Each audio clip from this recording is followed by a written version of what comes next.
is. My name is Sterling. Welcome to my fortune cookie. It's the quote of the day.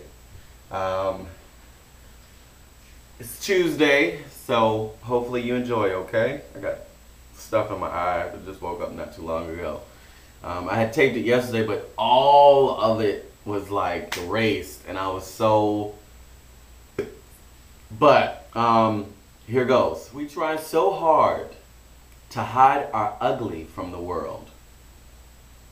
But isn't it better to be loved by someone who loves that ugly instead of someone lusting after your superficial beauty?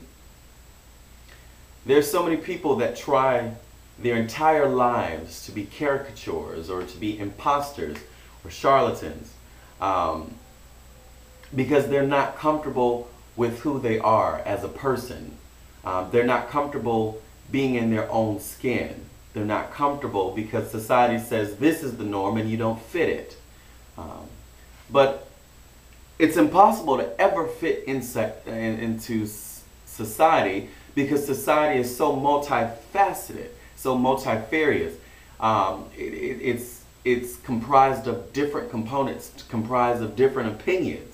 So no matter who you end up pleasing in the end, you have 7,000 people that you will not please, ever. So you have two types of uglies. You have the fixable uglies, and then you have the not so fixable uglies. You know, not so fixable is, you know, height. You can't really change your height, you know. Color, you can't really change the color of your skin. Well, you know, some people beg to differ, Michael Jackson, but it's not normal for you to change your color of skin. You can't change the color of your eye color. You can get contacts, but people kind of know that they're fake. If you're bow-legged, bow-legged, pigeon-toed, knock-kneed, you really can't change that stuff later in life unless you start breaking the bones, and a lot of times that's dangerous. But fixable stuff is weight. If you're too thin, you can gain weight. If you're too fat, you can lose weight. If you want to be more ripped in your body, then or more toned, you can do that.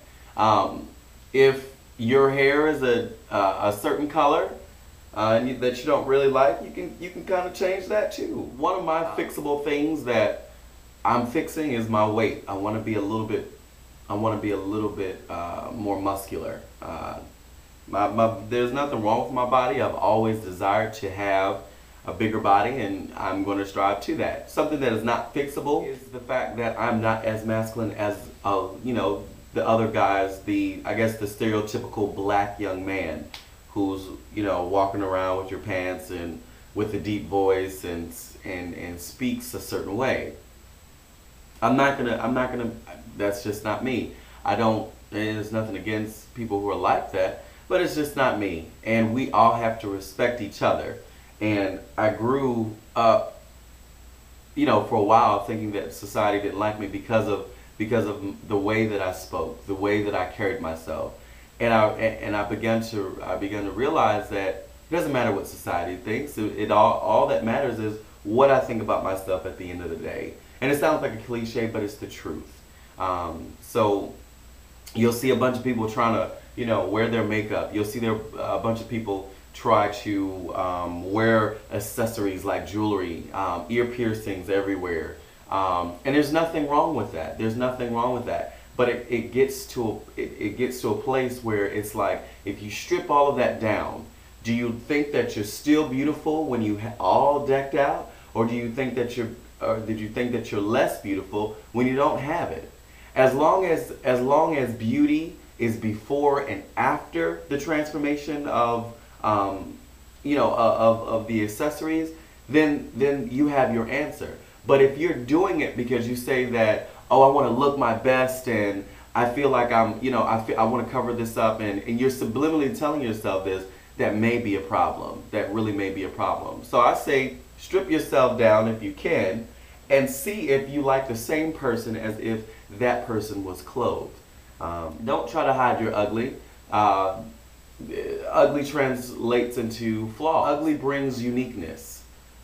Uniqueness brings individuality. Individuality brings confidence. Confidence brings power. So power meaning that you have the power to communicate with others effectively without doubting yourself. You have the power to step in a room and not necessarily demand the attention, but it just comes because you're a confident person. That you're not going to let some hobo, junkie just come your way and accept it. So, not positional power, but just power within oneself to say, I am who I am. One of the phrases that I love in the Bible is when God says that. I am who I am. I can't explain it to you because if I explain it to you, it would lose its power. It's just something that you have to witness for yourself. It's something that you have to experience who I am. And God is definitely confident of who He is, and He knows what He can do. So it's just interesting and fascinating how society, when we're young, makes these parameters and tries to and says this is what you have to be in order to no, you don't have to do that. You are unique. You are sui generis, one of your own kind. You can't be somebody. Whatever your ugly is, categorize it into 2 different categories, and then start fixing them. But most of all, accept everything.